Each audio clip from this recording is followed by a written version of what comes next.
We get it. Landscape photography is tough.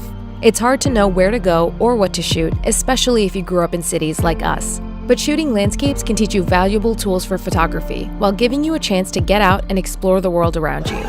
Getting started can be as easy as grabbing some friends and heading to your nearest state park, which is exactly what Chloe and I did.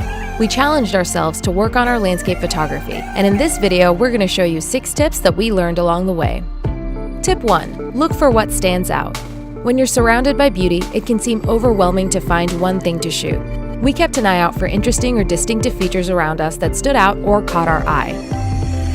Oh my god, this tree is so cool. I know! Tip 2. Shoot the same thing in different ways. We found a great tree we could shoot from 2 directions. One was backlit by the sun, and the other had a busier backdrop of distant trees. We decided to try shooting both options to see what would work best. Tip 3.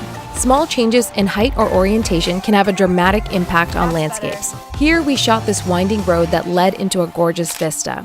By framing out the tree to the left, Chloe created a more unified image with minimal distractions. Even kneeling or standing can affect where the light falls in your photo. Tip 4. Don't be afraid to add people, which can make your landscapes feel more interactive and personal, as well as give you a sense of scale. Tip 5. Look for foreground elements. Cool foliage and trees can add character and interest to your photos, like this tree that created a frame for this landscape, or this grass that added an interesting texture to the foreground. Tip 6. Use leading lines. Here, I use the bleached rocks of this dry creek bed to lead the viewer's eye into the photo. In this shot, the 4 trees act as the central focus of the image, almost like subjects in a portrait. Whenever you can, try to match your leading line to one corner of the photo, which will act as a strong anchor for the viewer's eye.